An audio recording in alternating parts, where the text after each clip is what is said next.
सुनौ पवन सुत रहनी हमारी, जिमि दर्शनी हमहु जीव विचारी।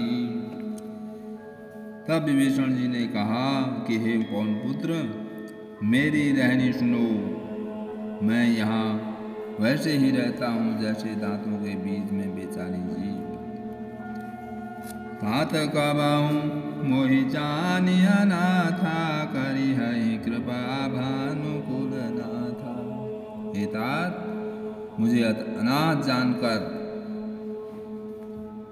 सूर्यकुल के नाथ श्री रामचंद्र जी क्या कभी मुझ पर कृपा करेंगे? तामस तनु कछु साधन नाही, प्रीति न पद सरोज मन माही। मेरा तामसी राक्षस शरीर होने से साधन तो कुछ नहीं बनता,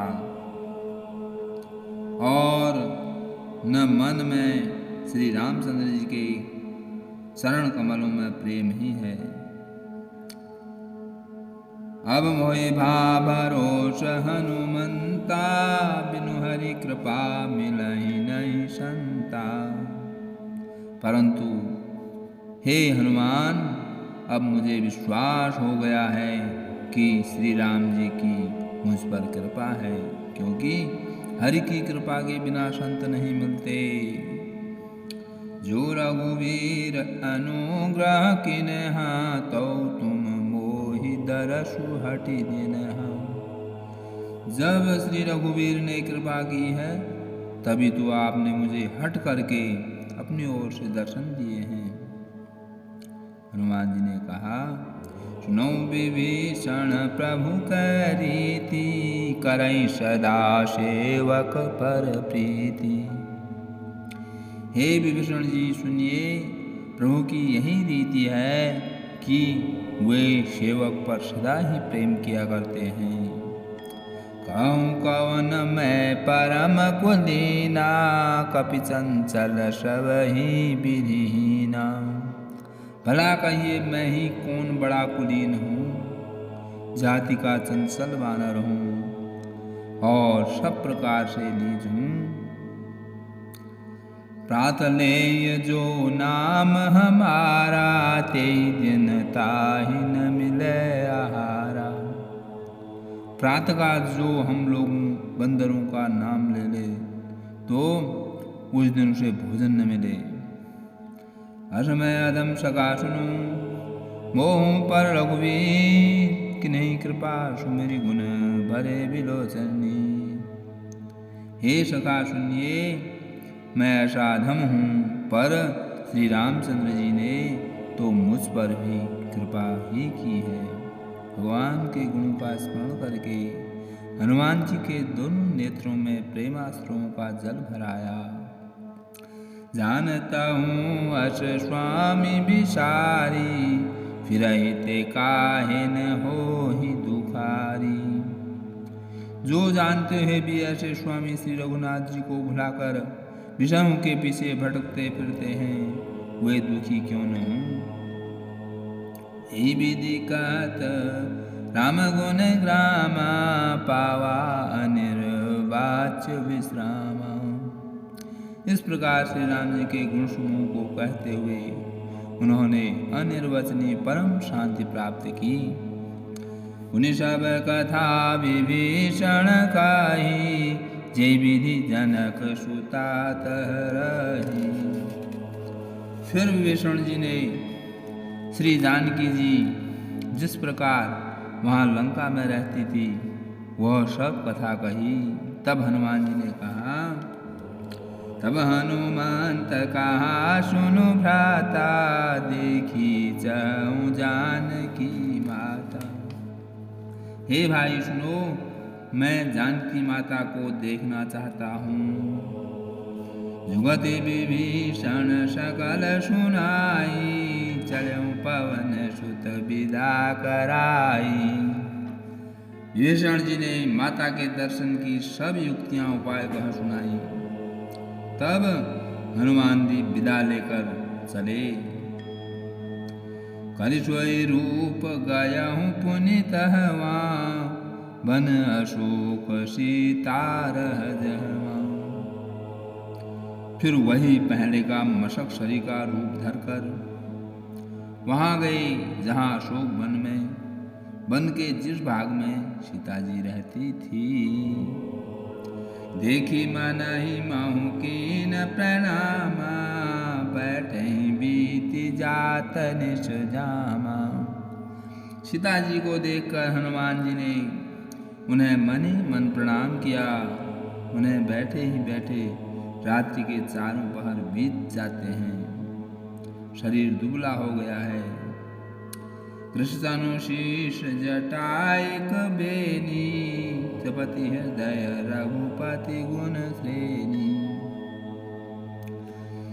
शरीर पर जटायों की एक बैणी लट है। हृदय में श्री रघुनाथ जी के गुण समूह का जाप स्मरण करती रहती हैं। निज पद नयन दिए मन, राम पद कमल लीन। परम दुखी भा पवन सुत, देखी जानकी दीन।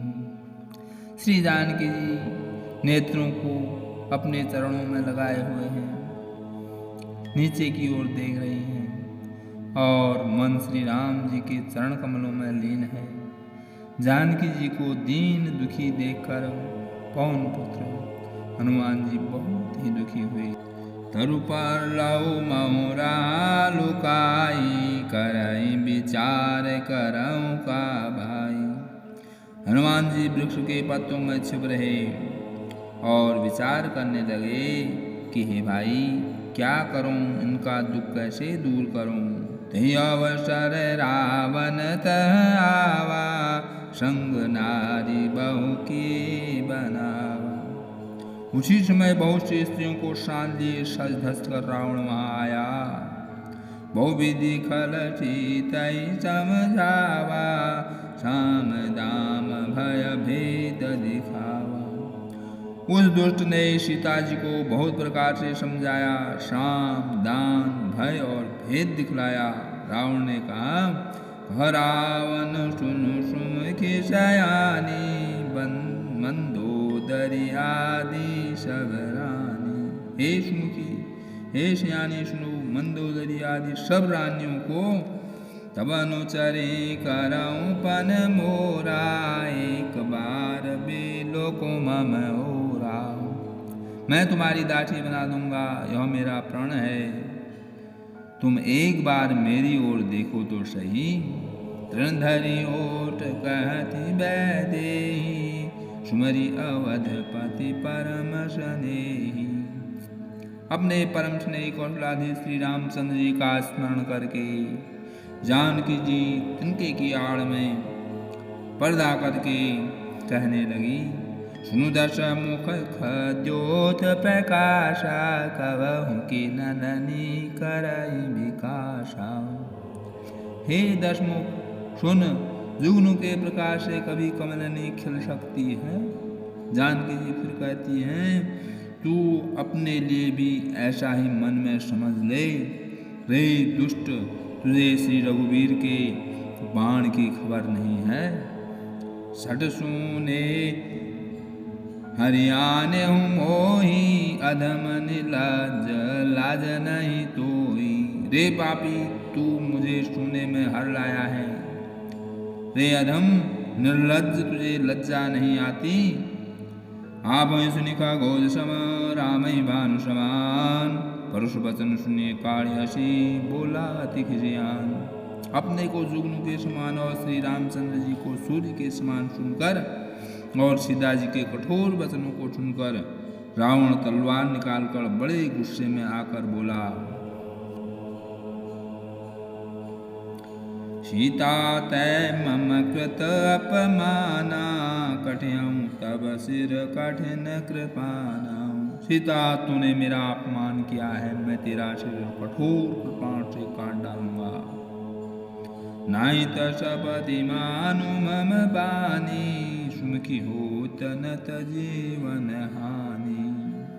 नहीं तो अब भी जल्दी मेरी बात मान ले हे सुमुखी, नहीं तो जीवन से हाथ धोना पड़ेगा। श्याम सरोज दाम सम सुंदर, प्रभु भुज करी कर सम दस कंदर। सीता जी ने कहा, हे दशग्रीव, प्रभु की भुजा जो श्याम कमल की माला के समान सुंदर और हाथी के सूंड के समान पुष्ट तथा विशाल है, या तो वह भुजा ही मेरे कंठ में पड़ेगी या तेरी भयानक तलवार ही। सो भुज कंठ की अव तवासी घोरा, सुनु सठ हस प्रवान पन मोरा। रे सठ सुन, यही मेरा सच्चा प्रण है। चंद्रहास हरु मम परितापम, रघुपति विरह अनल संजातम। सीता जी कहती हैं, हे चंद्रहास तलवार, श्री रघुनाथ जी के विरह की अग्नि से उत्पन्न मेरी बड़ी भारी जलन को तू हर दे। हे तलवार, शीतल निशित बहसी बर धारा, कह सीता हरु मम दुख भारा। तू शीतल तीर व श्रेष्ठ धारा बहाती है, अर्थात तेरी धारा ठंडी और तेज है। तू मेरे दुख के बोझ को हर ले। सुनत बचन पुनि मारन धावा, मय तनया कही नीति बुझावा। सीता जी के वचन सुनते ही वो मारने दौड़ा। तब मय दानव की पुत्री मंदोदरी ने नीति कहकर उसे समझाया। कहची सकल निशाचरनि बुलाई, सीता ही बहुविधि त्रासहु जाई। तब रावण ने सब राक्षसों को बुलाकर कहा कि जाकर सीता को बहुत प्रकार से भय दिखलाओ। मास दिवस महु कहा न माना, तो मैं मारे में काड़ी कृपाना। यदि महीने भर में यह कहा न माने तो मैं इसे तलवार निकाल कर मार डालूंगा। पौन गया दस कंदर, यहाँ पिशाचनी वृंद, सीतई त्रास दिखावही धरई रूप बहुमंद। यूं कहकर रावण घर चला गया। यहाँ राक्षसियों के समूह बहुत से बुरे बुरे रूप धरकर सीता जी को भय दिखलाने लगे। सियापति रामचंद्र की जय, बजरंगबली हनुमान की जय, जगत जननी श्री माता जी की जय, आनंद कंद भगवान की जय।